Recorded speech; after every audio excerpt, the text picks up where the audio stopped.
우리가 그 코로나 방역 수칙 4단계가 이제 한 달 동안 연장되었는데요. 우리 그래도 또 이런 상황에서도 주님의 주시는 위로와 또 계획과 섭리를 믿고 주어진 자리에서 신앙생활을 잘 감당하기를 부탁드리고요.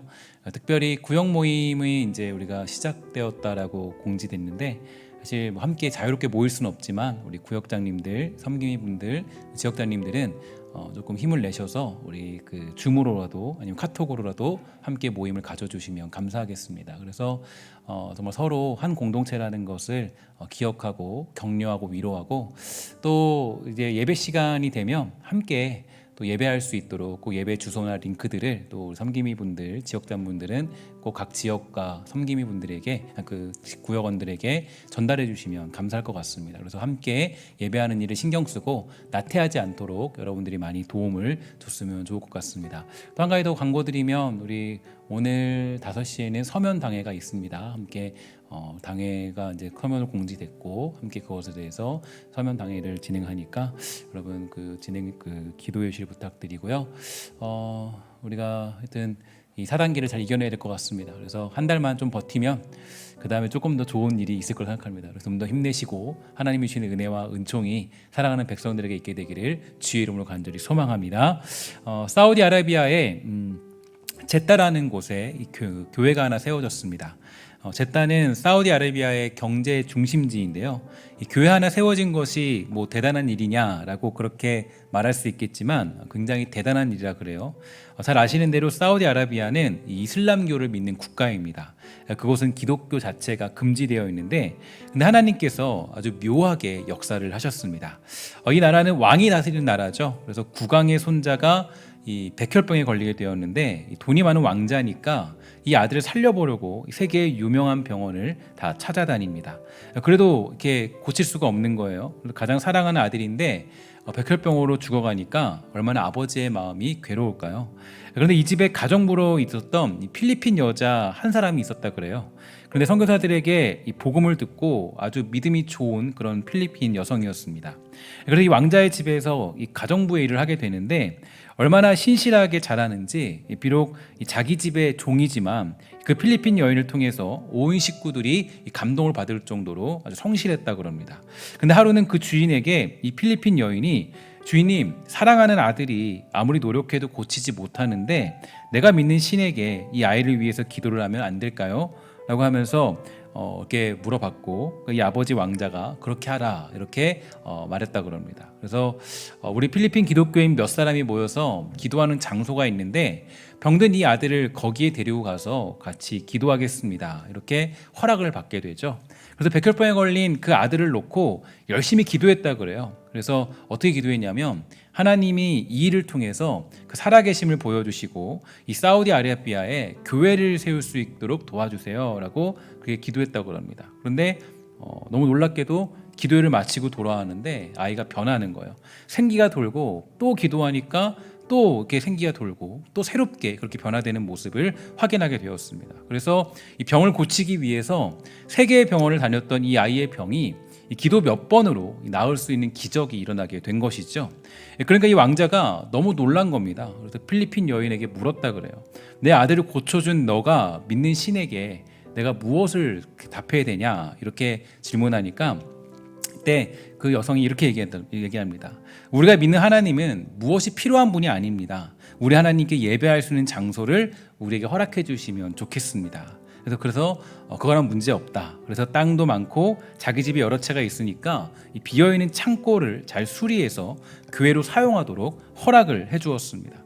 그래서 그렇게 해서 생긴 교회가 이 제다 필리핀 교회다라고 그렇게 알려져 있는데요. 이 자기 나라에서도 너무너무 힘들어서 이 남의 나라에 가서 이 가정부를 하는 그 여인 한 명을 통해 어떻게 보면 선교사 수백 명이 뛰어들어도 못했던 일들을 해내게 된 것이겠죠. 그렇게 보면 하나님께서 그 여인을 이 필리핀에 두지 않고 이 사우디아라비아의 왕자의 집에 가정부로 보낸 것은 하나님의 뜻이라고 할 수 있습니다. 이처럼 하나님의 뜻은 우리가 알 수 없죠. 우리가 가는 길이 어떤 일을 만들어낼지는 아무도 모릅니다. 때로는 여러분과 제가 망하는 그 길이 하나님의 능력을 나타내기에 가장 합당한 길이 될 수도 있다라는 거예요. 이 고난당하는 그 길이 하나님의 선하심을 드러내기에 가장 좋은 길이기도 합니다. 예를 들어서 요셉이 형들에게 이 고통당하는 그 모습이 없었다면 아마 그 요셉의 애굽의 총리가 되어서 그들을 돌보는 일은 일어나지 않았겠죠. 그러니까 이스라엘 백성들이 여러분 타락했을 때 하나님을 떠나 다른 신들을 섬기면서 아주 혼합적인 예배를 드리면서 타락하게 됩니다. 그래서 하나님은 백성들에게 경고하시죠. 결국 너희는 바벨론의 포로가 될 것이다. 이런 하나님의 약속을 깨닫게 된 많은 선지자들이 물었습니다. 하나님, 왜 하필이면 우리가 그런 고난을 당해야 합니까? 이렇게 물었죠. 그러나 하나님의 뜻은 그 고통을 통하여서 그들을 깨닫게 만들었고 또 더욱 큰 하나님의 나라를 확장시키도록 하시기 위하여서 그들을 고통 중에 보내십니다. 하나님의 뜻은 알 수가 없어요. 그러니까 우리가 하나님의 뜻이 뭐다라고 알 수 있는 사람은 존재하지 않습니다. 절대로 하나님의 뜻이 무엇이더라고 확신할 수는 없죠. 그러나 중요한 것이 있어요. 피조물인 우리는 어쨌든지 간에 하나님의 뜻에 순종하는 것입니다. 그 뜻은 알 수 없지만 나에게 주어진 자리에서 질서와 권위와 하나님이 주시는 어떤 일들과 많은 세계적인 통치 방법에 우리 하나님께 순종하며 살아가는 것, 그것이야말로 우리 그리스도인들이 가져야 될 고백이고 믿음의 자리가 되는 것입니다. 그래서 사실 피조물로서 가장 중요한 자세는 교만하지 않는 거죠. 나의 교만함을 버리는 거예요. 이 교만하지 않는 것, 하나님이 세우신 그 질서를 쫓아 살아가면 피조물로서의 자기 역할을 잘 감당할 수 있습니다. 그런데 우리들의 가장 큰 약점은 바로 교만이죠. 그러니까 인간의 가장 큰 약점은 바로 교만에 있습니다. 교만은 하나님의 질서를 파괴하는데 가장 큰 힘을 발휘하는데요. 이 교만의 특징이 있다면 바로 자기 자신을 드러내고자 함에 있다라는 거예요. 그러니까 내가 얼마나 경건한 사람인지, 내가 얼마나 대단한 사람인지 그것을 증명하기 위해서 발버둥 치는 것이 바로 교만의 특징이 됩니다. 오늘 우리가 보는 본문에도 이 교만에 빠진 교회가 나오는데요. 바로 갈라디아 교회죠. 일단 갈라디아 교회는 교만함에 빠진 교회다라고 정의할 수가 있습니다. 갈라디아 교회의 시작은요, 주 45년경에 있었던 이 바울의 1차 전도 여행 직후 49년경에 세워진 교회로 추측이 되고 있는데요. 그리고 이 갈라디아서 시작을 보면 1장 2절에서 함께 있는 모든 형제와 더불어 갈라디아 여러 교회들에게라고 이렇게 나와 있는 것을 볼 때 한 교회만을 가르치는 것이 아니라 이 남부 갈라디아 지방에 위치한 여러 개척 교회들을 대상으로 기록한 편지였다는 것을 우리는 추정할 수 있습니다. 당시 갈라디아 교회 신자들은 적어도 그 대부분의 분포들을 보면요, 50% 정도 이상이 노예들이었다라고 추측을 하고 있고요. 그리고 나머지 절반은 거의 대부분이 노예 신분에서 해방된 자유민들이었지만 이들의 형편도 크게 낫지 못했다라고 합니다. 그래서 굉장히 열악한 환경에 처한 사람들이 모여서 예배를 드린 사람들, 그 사람들이 바로 갈라디아 교인들이었다. 그래서 보면 이 노예들은 여러분 그나마 이 식량을 공급받잖아요. 근데 이 노예에서 벗어난 사람들은 식량 공급을 받지 않습니다. 그래서 그들은 사실 더 노예들보다 열악한 삶을 살던 사람들이 아니었느냐, 이렇게 많은 사람들이 이야기를 하고 있습니다. 그래서 이 갈라디아서 보면요, 이 노예라는 단어나 뭐 이런 내용들이 잘 나와요. 흔적들이 잘 나오고 그런 단어를 사도 바울이 잘 사용하는 것을 알 수가 있게 되는데요. 어찌됐든 이 갈라디아 교회는 하나님의 은혜로 세워진 교회고요. 이 복음을 통해 예수를 믿는 것이 무엇인가 깨닫게 되는 그런 복을 누린 사람들입니다. 그래서 그 복은 어떤 거냐? 이신득이, 이신칭이, 바로 이렇게 우리에게 설명할 수 있게 되는 거죠. 이 바울은 이러한 사실들을 우리에게 전달해 주었고요. 이 사실을 통하여서 이 갈라디아 교인들은 구원의 기쁨을 누리게 됩니다. 그런데 지금 오늘 본문의 내용을 보면 이 은혜를 받은 사람들에게 사도 바울이 아주 놀라운 말을 전달해주고 있는데요. 3장 1절에 보면 시작이 이렇습니다. 어리석도다 갈라디아 사람들아, 이렇게 이야기를 하고 있습니다. 이 어리석도다라는 단어를 원어적으로 보면 알지 못한다, 깨닫지 못한다라는 그런 뜻을 가지고 있는데요. 이는 그 여러분들이 잘 아는 그 내용처럼 엠마오로 가던 두 제자들에게 대하여 사용된 단어입니다. 다시 말해서 알 수 있는 상황에 있고 또한 반드시 알아야 함에도 불구하고 이해력이나 지식 및 영적 통찰력이 부족한 자를 가리킬 때 사용되는 단어가 바로 이 어리석도다라는 단어로 사용이 된 것입니다. 이 갈라디아 교인들은 바울로부터 분명한 복음을 들었죠. 이 복음이 무엇인가 그런 것을 깨닫게 되었고 영적 그런 어떤 하나님이 주시는 은혜의 축복들을 누리게 되었는데 영적인 통찰력의 부족함으로 말미암아 이 진리에서 벗어나서 율법주의자들의 미혹에 빠지고 말았습니다. 그래서 오늘 본문 3장 1절을 보면 누가 너희를 꾀하냐라고 하는데 그 꾀하는 존재가 바로 율법주의죠. 율법주의가 그들을 장악하기 시작했습니다. 그러니까 복음과 율법주의는 굉장히 이 첨예한 상태에 있어요. 그러니까 이것을 완전히 배격할 수도 없고 그렇다고 이것을 우리가 완전히 막 그거를 따라서 구원할 수도 없고 그러니까 이건 우리가 이게 굉장히 첨예하고 이 부분을 잘 이해하셔야 돼요. 율법과 복음을 우리가 잘 이해할 수 있어야 사실 신앙생활이 잘 될 수 있습니다. 그래서 저는 나중에 기회가 된다면 율법과 복음에 대한 이야기를 한번 나누면 좋겠는데요. 어쨌든 간에 이 사실 율법주의는 굉장히 매력 있는 세계관이죠. 그러니까 늘 이 기독교는 그러니까 우리 신앙생활은요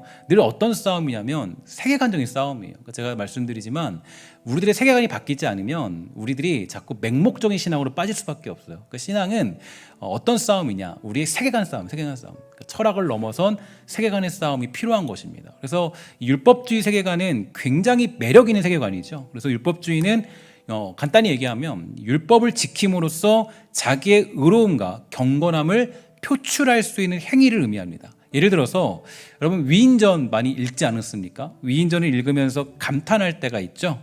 감탄하는 것은 그 인물들의 뛰어난 행적과 실력 그리고 이 피눈물 나는 그런 노력을 보면서 감탄하는 것처럼 율법주의는 우리의 구원 역시 그 사람의 이 피눈물 나는 노력과 행위가 근거가 되는 것입니다. 그러니까 가만히 예수 그리스도의 십자가의 사건과 자기의 행위를 대체시키는 거죠. 그래서 아주 가만히, 그러니까 슬그머니 와서 그냥 그리스도의 십자가는 온데간데 없이 사라지고 자기의 능력과 행위와 노력들이 거기에 그 자리를 차지하게 되어서 결국 이 복음이라는 것이 완전히 퇴색되면서 자기 실력으로 이 구원의 자리에 이르는 것을 표현하는 게 바로 율법주의라고 얘기할 수 있습니다. 그래서 우리가 그 위인전을 보면서 그들의 노력을 보며 감탄하는 것처럼 율법주의는 우리의 구원 역시 그 사람의 피눈물 나는 노력과 행위가 근거가 되어서 이 자기가 구원의 한 주체, 그러니까 주체라고까지 안 가도 어떤 일조했다, 구원에 대해 일조했다. 뭐 간단히 얘기하면 이 정도쯤,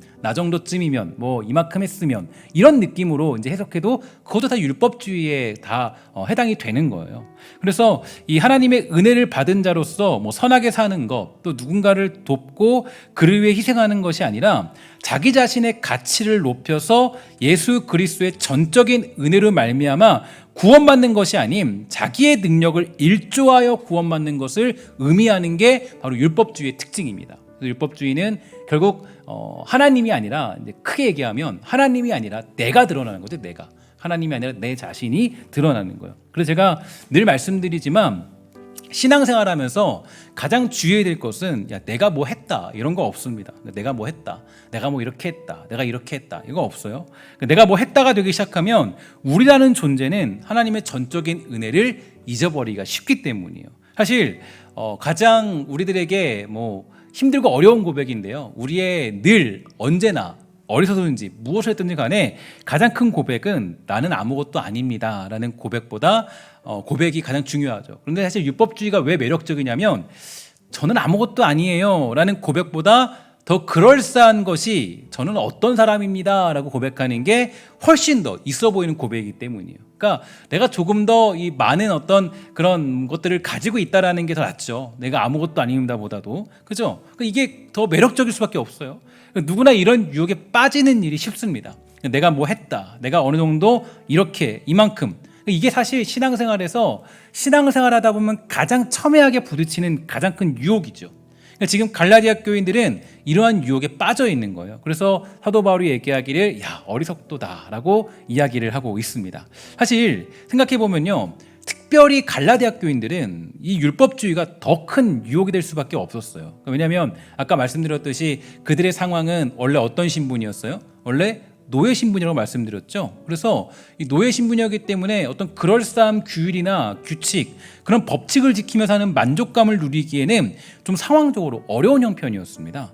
그래서 이제 갈라디아 지역의 사람들은 교양 있어 보이는 듯한 율법주의에 유혹당하기가 쉬웠던 것 같고요. 그리고 복음을 믿고 나니까 조금 더 교양 있어 보이고 싶었고, 예수를 믿고 보니 자기 자신이 뭔가 이룬 것 같은 그런 착각에 빠지고 말았습니다. 그러니까 전적으로 자기들을 또 우리들을 구원해준 하나님의 계획과 예수 그리스도의 십자가, 그리고 성령님의 역사가 그들에게 차츰차츰 잊어버리게 되는 일이 벌어지고 만 것이죠.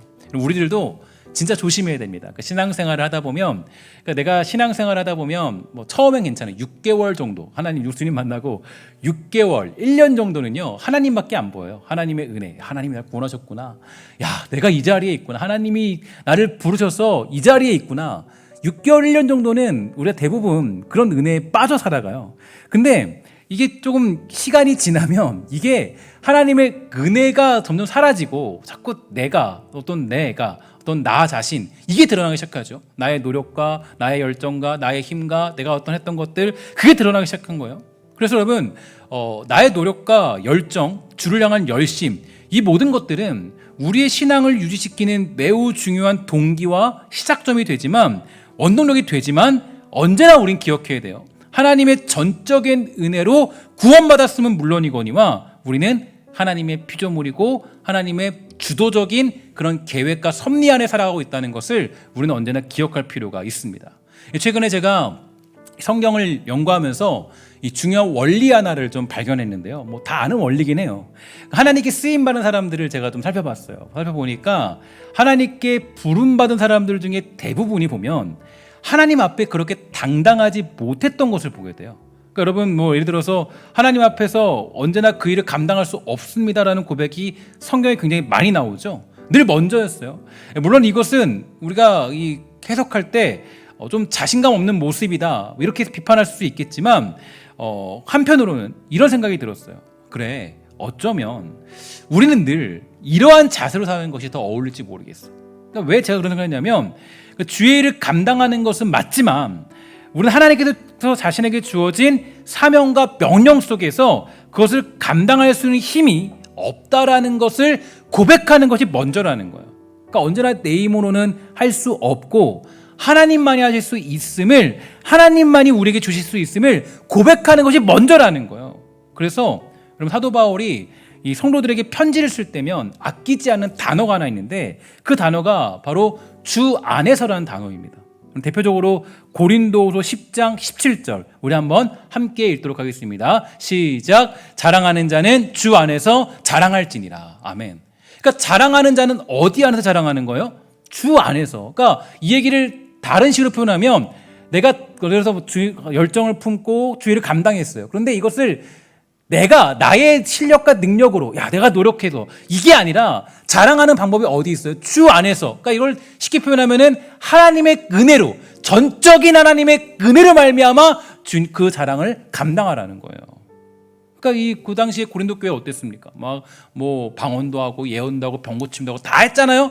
근데 그 모든 것들을 너가 자랑하지 말고 주 안에서 자랑하면 된다라는 거예요. 그러니까 그 주 안에서 있다라는 거. 하나님의 은혜, 전적인 은혜, 하나님이 주시는 놀라운 은혜. 그래서 이 동시에 오직 하나님 안에서 모든 것이 이루어진 것이고 하나님이 그 모든 것을 행하셨다는 것을 선포하고 고백하는 믿음, 그게 우리의 진짜 믿음이라는 거예요. 사도 바울은 언제나 그래서 주 안에서라는 말을 강조하고 있죠. 에베소서 1장 3절 함께 읽도록 할게요. 시작. 찬송하리로다 하나님 곧 우리 주 예수 그리스도의 아버지께서 그리스도 안에서 하늘에 속한 모든 신령한 복을 우리에게 주시되. 아멘. 복음, 신앙, 그것의 가장 중요한 핵심은 무엇일까요? 그것은 우리가 의롭게 되는 것은 오직 믿음으로 되는 것이고 믿음으로써 의로움을 얻게 된다라는 정의이죠. 바로 이 진리가 사람을 변화시키고 우리가 하나님의 백성으로 들어가는 가장 중요한 열쇠가 되는 것입니다. 사실 이러한 고백을 삶 속에서 가장 강력하게 경험한 사람이 바로 누구였냐면 사도 바울이었죠. 원래 그는 사도행전 9장에서 이 살기가 등등하여서 기독교인을 박해하려고 길을 가고 있었어요. 그런데 다메섹에서 예수님을 만났고 바울은 하늘로부터 빛이 둘러서 비추자 땅에 엎드려집니다. 그때 예수님의 음성을 듣게 됐는데 이 사흘 동안 아무것도 볼 수도 없을 뿐 아니라 먹지도 마시지도 못하는 그런 상황에 처하고 말았어요. 그러나 바울은 예수님의 지시대로 아나니아로부터 안수를 받자 성령으로 충만해졌고 눈에서 비늘 같은 것이 벗겨져서 다시 보게 되죠. 그러자 바울은 세례를 받고 음식을 먹으며 강건해집니다. 이후로 바울은 즉시 각 회당에서 예수님께서 하나님의 아들이시다라는 사실을 전파하게 되는 그런 일들을 감당하게 되죠. 자, 잘 보면 바울은 구원받을 자격이 있어요, 없어요? 자격이 없죠. 조금도 없어요. 오히려 그는 예수 믿는 자를 잡아 죽이려 했던 사람이고 실제로 스데반을 죽인 핵심적인 인물이 바로 바울이었습니다. 그런데 그러한 바울이 사도가 되었어요. 예수님을 그리스도로 선포하게 된 것입니다. 즉 믿음으로 그는 의롭게 되었고 의롭게 된 그는 그 복음을 정리하여 선포하는 그런 사람의 인생을 살게 된 것이에요. 바로 이게 복음이라는 거예요. 조금 강력하게 말씀드리면 복음은 우리들의 의로움은 쓰레기통에 던져버리고 오직 예수 그리스도의 의로 새로운 옷을 입으라는 것이 바로 복음의 가장 큰 능력이 되는 겁니다. 오직 그것은 하나님의 은혜로 주어진 믿음으로만 가능하다라고 우리에게 강조하고 있죠. 그래서 저와 여러분들에게 소망이 있는 이유가 거기에 있어요. 왜냐, 우리는 하나님 안에서 함께 모인 형제와 자매들이기 때문에.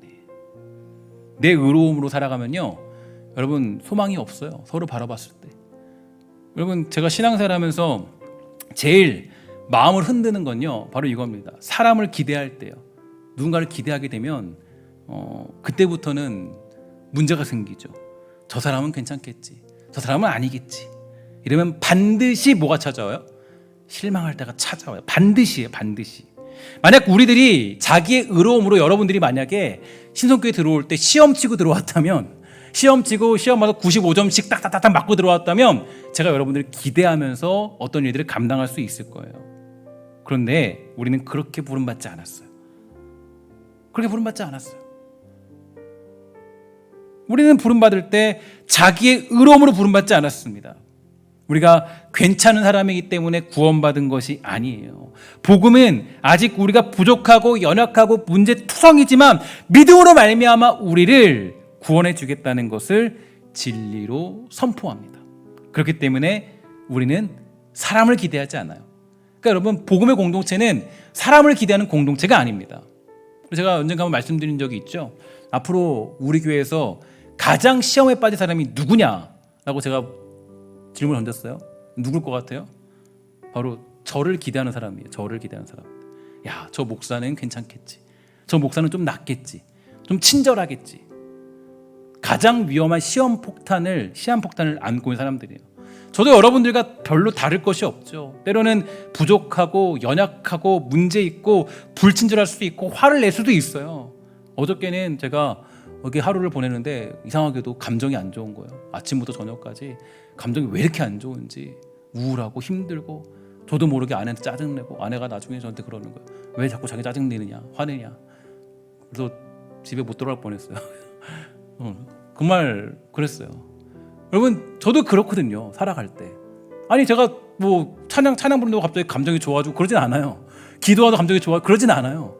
감정이 막 우울할 때 있어요. 막 우울하게 찾아올 때 힘들 때가 있어요. 연약하고 문제 있고 불친절할 수도 있고 때로는 화를 낼 수도 있다고요. 언젠가 제가 경험담이에요. 진짜 경험담이에요. 제가 밥을 먹는데 누군가 그러시더라고요. 아니, 목사님도 안 먹는 게 있어요? 저 안 먹는 게 있죠. 못 먹는 게 있죠. 저도 못 먹는 게 있죠. 목사라고 모든 걸 다 잘 먹겠다고 생각하면 그것도 오해예요, 오해. 목사도 못 먹는 게 있어요. 사람을 기대하기 시작하면요, 실망감은 더 커질 수밖에 없습니다. 여러분이 믿음으로 구원받았고 저도 믿음으로 구원받았어요. 여러분들도 믿음으로 구원받았고 우리 모두는 전부 다 믿음으로 구원받았어요. 그래서 우리는 뭐 할 수 있어요? 서로의 부족함을 인정하고 도와주고 감싸줄 수 있는 거예요. 만약에 우리가 율법주의를 보면 우리는 감쌀 사람이 없어요. 아니 율법주의를 보면 저 사람 틀렸는데 잘못됐는데, 아니 제가 수요일 말씀드렸잖아요. 우리 오락가락 하잖아요. 왔다 갔다 막 하나님 고백했다가 막 안 했다가 막 사랑한다 그러다가 안 했다가 막 왔다 갔다 하는 자가 우리잖아요. 근데 그 사람은 어떻게 받아줄 수 있냐고요. 못 받아들이죠. 그러니까 여러분, 우리가 율법주의가 되면 거긴 정죄가 난무하기 시작해요. 정죄하고 비판하고 비난하고 저 못난 사람, 부족한 사람, 저런 사람을 어떻게, 말이 안 되는 거예요. 그래서 여러분, 우리가 복음을 알면요, 나와 같은 저 사람의 연약함을 덮어줘야지, 저 사람의 문제를 감싸줘야지라는 마음으로 신앙생활을 할 수가 있게 되는 겁니다. 그래서 여러분, 우리가 모두는 죄인이고 죄의 값은 사망이에요. 전부 다 우리는 죽을 존재였어요. 하는 짓이 매일 죄를 짓는 것이 전부였지만 하나님은 우리에게 구원받을 길을 열어주시기 위해서 독생자 예수 그리스도를 우리에게 보내주셨고, 예수님은 내 죄 대신 십자가에서 죄를 짊어지고 피 흘려 죽으신 줄 믿습니다. 성경은 너희가 깨끗하니까 구원받을 것이다, 너희가 친절하니까 착하니까 구원받을 것이다 라고 얘기한 적이 한 번도 없습니다. 너희는 죽었지만, 지금도 죄의 투성이지만, 문제가 너무나 많이 있고 연약하지만 믿음으로 말미암아 구원받도록 너희들이 의롭다고 내가 칭해 주는 것, 그게 이신칭의. 그죠? 칭의예요, 칭의. 칭의는 여러분들이 우리 모두가 깨끗하기 때문에, 우리가 그냥 지금 죄를 짓고 있지 않기 때문에 의로워졌다라고 얘기한 게 아니라, 칭의는 말 그대로 그렇다고 칭해 주는 거예요. 그렇다고 해 주는 거예요. 너가 의롭다고 해 주는 게 칭의라고요. 믿음으로 말미암아. 그래서 복음을 제대로 알고 있는 사람들은요, 여기서 멈추지 않죠. 교회에서 멈춰 있지 않죠. 세상으로 들어가는 힘도 가지고 있습니다. 구원의 진리는 아주 단순한데요, 사도행전 4장 12절 우리 함께 읽도록 하겠습니다. 시작. 다른 이로서는 구원을 받을 수 없나니 천하 사람 중에 구원을 받을 만한 다른 이름을 우리에게 주신 일이 없음이라. 아멘. 요한복음 14장 6절 함께 읽습니다. 시작. 예수께서 이르시되 내가 곧 길이요 진리요 생명이니 나로 말미암지 않고는 아버지께로 올 자가 없느니라. 아멘. 우리는 오직 예수 그리스도만으로 구원받은 백성인 줄 믿습니다. 이것은 변할 수 없는 진리고 우리가 타협할 수 없는 진리이죠. 그런데 어떤 사람들은 이 진리를 다르게 해석하기도 해요. 세상 사람들은 나와 다르고 나는 구원받은 사람들이다. 그래서 매우 편협적인 사고를 가지고 유대주의적인 관점과 율법주의적으로 세상을 판단합니다. 그래서 세상에 들어가지 않고 구원받은 것으로 자위하면서 살아가게 되죠. 하지만 이것만큼 잘못된 것이 없어요. 진짜 복음을 아는 사람들은 타락한 세상에 들어가서 복음 전하는 것을 마다하지 않습니다. 왜냐? 우리가 그렇게 복음의 진리를 경험했기 때문이에요. 그래서 사도 바울은요, 복음 전하는 두려움이 없었어요. 왜냐? 포용할 수 있었거든요. 맞이할 수 있거든요. 왜냐? 자기가. 그래서 여러분, 갈라디아서 중요한 게 있죠. 갈라디아서 구조 중에서 중요한 구조가 1장과 2장을 보면 자기의 사도권에 대한 변호를 하고 있는 것이 사도 바울의 이야기예요. 왜 그러냐면 그게 성립이 돼야 3장 이야기를 할 수 있거든요. 그러니까 자신이 어떻게 부름받았는지, 내가 왜 부름받았는지 이걸 기억하면요, 포용하지 못한 사람이 누가 있어요. 여러분, 우리가 조금 지금 그나마 그럴싸해 보이지, 그죠? 예수 믿기 전에는 어떤 사람들이었어요. 그래서 제가 오늘 저녁 설교도 제목이 그죠, 도적 같은 사람들 불렀다. 도적대 같은 사람들이, 그래 우리들이었잖아요, 우리들. 그런 사람 불러서 우리가 지금 하나님 섬기고 있는 거잖아요. 그래서 이런 사람들은 여기서 멈추지 않고 세상에 들어가서 누군가를 포용하고 받아들일 수 있는 힘이 있게 되는 거예요. 로마서 1장 16절 함께 읽어보도록 하겠습니다. 로마서 1장 16절입니다. 시작. 내가 복음을 부끄러워하지 아니하노니 이 복음은 모든 믿는 자에게 구원을 주시는 하나님의 능력이 됨이라. 먼저는 유대인에게요, 그리고 헬라인에게로다. 아멘. 바울에게는 복음의 대상이 구분되어 있지 않았어요.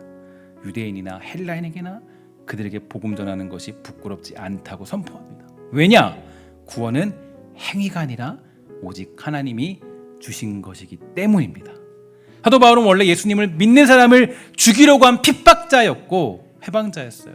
하지만 복음이 그를 장악하는 순간 사도로 변화되는 역사가 나타날 수 있었습니다. 그러나 여러분, 복음이 아닌 율법주의에 빠지게 되면요, 나도 부끄럽고 대단할 것이 없는데 어떻게 이 땅에 구원이라는 소식을 전할 수 있겠어요? 내가 완벽해지지 않는 이상은 구원이라는 소식을 전할 수 없어요. 내가 율법주의를 보면요, 우리가 복음을 얘기한다? 뭐 예수 믿으세요? 그러면 사람들이 뭐라 그래요? 야, 너나 믿어라. 그러지 않을 거예요? 그러니까 우리가 이 율법주의를 얘기하면 복음 전하는 건 불가능한 일이에요. 아니, 우리가 그 율법을 다 어떻게 다 지켜요? 우리가 그걸 어떻게 그 율법으로 다 얘기를 할 수 있어요? 그래서 우리가 맨날 받는 얘기가 있거든요. 야, 그리스도인들 너네들이나 잘해.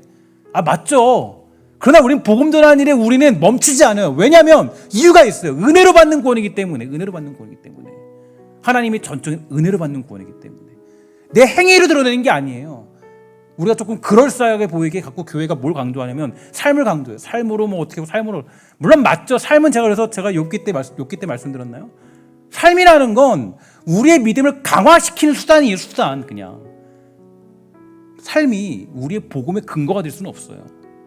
삶이 우리의 모든 복음의 근거는 하나님의 전적인 은혜라고요.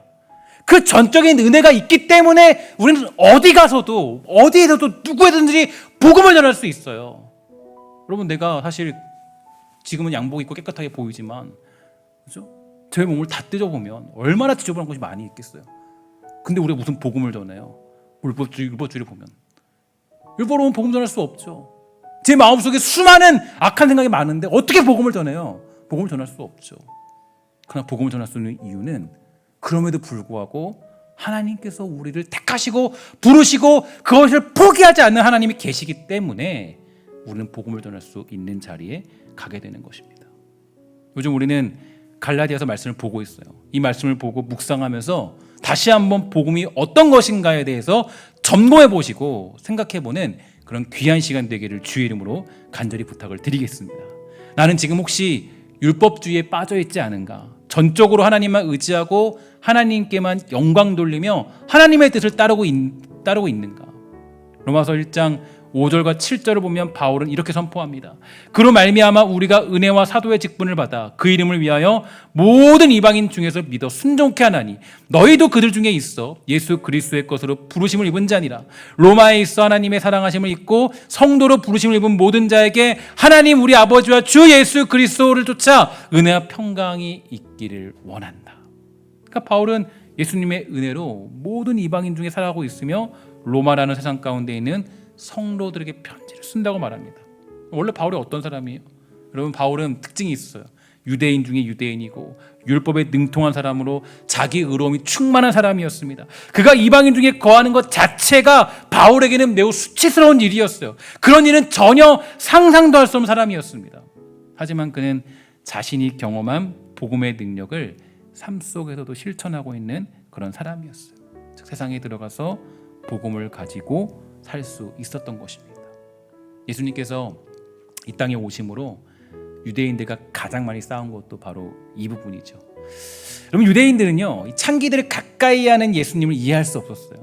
또한 세리들과 함께하는 것을 받아들일 수 없었고 저주받은 병자들이나 여러 가지 문제로 인정받지 못하는 사람들과 함께하는 것을 보면서 저 사람이 구세주일 리가 없다라고 생각했습니다. 그러나 예수님은 아랑곳하지 않고 그들을 사랑하셨죠. 그들과 함께 하셨습니다. 이유가 뭐예요? 율법주의가 아니기 때문이에요. 여러분, 그래서 율법주의와 복음은 여러분 너무나도 중요한 차이가 있는데 결과가 있어요. 율법주의를 똘똘 뭉치기 시작하면요, 넉넉함이 없어요. 받아들임이 없어요. 이해가 없어요. 손가락질밖에 없어요. 누군가의 약함을 봤을 때 그 약함을 지적하기 바빠요. 누군가의 문제를 봤을 때 거기에 참지 않고 문제 삼기 바빠요. 그러나 복음은 뭐예요? 하나님의 은혜로 모든 것들을 받아들이는 은혜가 있는 거예요. 율법주의가 교회에 판을 치면요, 정죄와 손가락질이 난무하지만 우리가 주 안에 있음을 하나님의 은혜로 구원받은 것을 깨닫는다면 뭐가 있어요? 넉넉함과 사랑과 이해가 있는 것입니다. 오늘 우리 교회가 율법주의의 유혹에 빠진 교회가 아니라 하나님의 은혜 안에 성장하는 교회임을 깨닫고 그 은혜로 말미암아 살아가기에 부족함 없는 사랑하는 신성의 권성 모두가 되기를 주의 이름으로 간절히 소망합니다. 예수님은 부활하시고 제자들과 함께 있다가 떠나실 때 말씀하십니다. 우리 함께 위로의 말씀이니까 한번 우리 읽어보도록 하겠습니다. 마음에 새기면서 읽도록 할게요. 시작. 내가 너희에게 분부한 모든 것을 가르쳐 지키게 하라. 볼지어다 내가 세상 끝날까지 너희와 항상 함께 있으리라 하시니라. 아멘. 율법적으로 보면요, 이 일은 불가능한 일이에요. 그렇죠? 절대 불가능한 일이에요. 그래서 여러분, 성령님께서요, 여러분 우리가 이런 생각들을 많이 하는데, 성령님께서 내가 좋은 일을 할 때는, 내가 좀 예배 드릴 때는 나랑 같이 계시고, 여러분들이 좀 나쁜 일을 할 때는 저기 갔다가 들어왔다 왔다 들어왔다 왔다, 그렇게 생각하는 분들 꽤 있더라고요. 생각보다. 그렇지 않아요. 성령님은 우리와 계시면 언제까지예요? 영원까지. 그죠? 세상 끝날까지. 그 성령님은요, 우리가 죄를 질 때도, 여러분들이 문제 있을 때도, 여러분들이 악한 모습 할 때도 늘 언제나 떠나지 않고 함께 하세요. 그럼 이러니까 조금 마음에 조금 두려움이 있죠. 아, 하나님 이 모습까지도 함께 계십니까? 그런데 여러분, 이게 율법적으로 보면 불가능한 일이죠. 아니, 왜냐하면 내가 죄를 질 때 하나님이 계신다? 하나님이 이걸 참고 넘어가신다? 그 불가능한 일이에요. 하나님이 죄와는 가까울 수 없는데, 여러분들과 저는 죄를 지으며 살아가고 있잖아요. 아직도 악한 모습이 있잖아요. 아직도 추한 모습이 있잖아요. 그런데 주님 약속하셨어요. 뭐라 그러냐? 내가 너희와 항상 함께 있겠다. 항상이야. 항상. 늘, 항상, 언제나, 영원까지 늘 변하지 않고. 율법주의로 보면 그 해석이 맞아요. 성령님이 왔다가 갔다가, 내가 좀 예배드리면 주님 왔다가, 그게 맞아요. 그게. 그런데 주님의 약속과 위로는 그게 아니라고요. 여러분들과 제가 이 정말 하나님이 주시는 가장 큰 위로는 이거입니다. 내가 너희와 영원히 함께 할 것이다. 그런데 그 약속이 왜 위로가 되냐면, 하나님의 전적인 은혜가 여전히 끊이지 않고 우리들을 감싸고 있다는 가장 큰 증거가 되기 때문이에요. 여러분, 우리가 그래서 하나님의 은혜가 아니면 우리의 믿음과 우리의 신앙생활을 절대 풀 수 없어요. 이 약속을 풀어낼 수가 없어요. 그래서 여러분, 오죽 답답하면 사도 바울이 갈라디아 교인들에게 얘기해요. 어리석도다 갈라디아 사람들아, 누가 너희를 꾀더냐. 여러분, 그래서 교회는요, 어떻게 보면 그럴싸한 사람들이 모이는 게 아니에요. 말씀드렸죠. 아까도 시험 보고 들어온 게 아니라고요. 사실 좀 그럴싸해 보지 않아야 돼요. 교회는 사실. 그럼 이게 조금 말이 좀 어떻게 될지 모르겠지만, 너무 그럴싸해 보이지 않아도 괜찮아요. 교회는 조금 부족해도 괜찮아요. 그런 사람들이 모이고, 그런 사람을 넉넉히 받아들이고. 예전에 제가 그래서 한번 이런 말씀을 드렸어요. 우리 교회에서 가장 안타까운 일이 하나 있다. 어떤 일이 하나 있냐? 술 냄새 나는 사람들이 없어요. 만나 보면요. 그때 당시에는 다 마스크를 안 끼고 있으니까 인사해 보면 알잖아요. 술 냄새 나는 사람들이 교회에 없어요. 이게 좋은 일이에요, 나쁜 일이에요? 물론 어떻게 보면은 좋은 일일 수 있겠지만, 한편으로는 비극이에요. 한편으로는 그런 사람들도 있어야 돼요. 있어야 된다고요. 내가 그거 가지고 뭐라 그런 게 아니라, 그런 사람이 있어야 된다고요. 그런 사람들이. 그런 사람들도 있어야 돼. 받아들여야 돼. 그런 사람도. 그게 복음이라고, 복음. 근데 자꾸 우리가 복음을 너무 경건하고 거룩해 보이고 깨끗하고 뭔가 좀 우리는 있어 보이는 것처럼 그게 쌓이기 시작하니까 갈라디아 사람들에게 사도 바울이 답답한 거죠. 야, 내가 언제 너희들 그렇게 가르쳤냐? 언제 그렇게 그랬어? 너희들이 구원을 봐. 내가 먼저 얘기할게. 그래서 1장 2장에서 내가 구원받은 거 이렇게 구원받았어. 내가 왜 사도로 부름받는지 아니? 내가 잘나서 그런 게 아니야. 나는 핍박한 사람이었어. 근데 나를 이렇게 사도로 세웠지 않니? 너희들 알잖아. 너희들 얼마나 불행한 사람이었는지. 근데 하나님의 전적인 은혜로 구원받았는데, 너희들 지금 여기서 이렇게 율법주의라는 것에 매력에 끌려간다고? 어리석었다. 저는 그래서 이 어리석도다, 사실 3장 1절부터 9절까지가 오늘 큐티 본문인데요, 묵상 본문인데, 1절 말씀을 여러분들에게 강조하는 건, 어쩌면 우리가 굉장히 어리석은 사람들이 모습이 아닌가 생각을 해봐야 됩니다. 여러분, 그래서 보면 교회가 너무 그럴싸해도 그것도 하나님 기뻐하시는 게 아니에요. 예수님은 누구랑 같이 했어요? 창기와, 그죠? 그 당시에 멸시받는 자들과 죄 있는 자들과 그들과 함께 했어요. 근데 우리가 너무 거룩한 공동체가 되는 것도요, 이것도 굉장히 하나님이 보시기에 좋지는 않은 일입니다. 그래서 어쩌면 코로나 시대를 보내면서요, 하나님이 어쩌면 우리들 그런 걸 깨트리는 것 같아요. 여러 가지 상황들을. 지금은 누가 와도 반갑잖아요. 그렇죠? 어떤 사람이 오기만 해도 반갑잖아요. 지금은 너무 반가워요. 누가 와도, 뭐 어떤 사람이 와도 막 머리를 부시시하고 와도 그걸 반가워. 슬리퍼 끌고 와도 반가워요. 너무 행복해요. 그죠? 행복한 일이죠. 그럼 우리가 혹시라도 갈라디아서를 보면서, 이 갈라디아 교회를 보면서 우리에겐 그런 모습이 없는지, 주님이 우리에게 야 어리석구나 라고 얘기하진 않는지 한번 다시 점검해보는 그런 시간 됐으면 좋겠습니다. 그래서 제가 마지막으로 여러분 소망하는 거는, 우리 교회도 정말 술 냄새 나는 사람도 오고, 담배 냄새 나는 사람도 오고, 때로는 정말 이런 사람 저 사람도 오고, 받아들일 수 있는 넉넉함, 그죠? 그게 있는 교회가 됐으면 좋겠습니다. 그래서 사랑하는 우리 신성교회가 복음 안에서 넉넉함이 있고 여유가 있고 서로를 받아들이고 이해하는 아름답고 복되고 귀한 십자가의 그런 보혈이 있는 그런 교회 되기를 주의 이름으로 간절히 부탁을 드리겠습니다.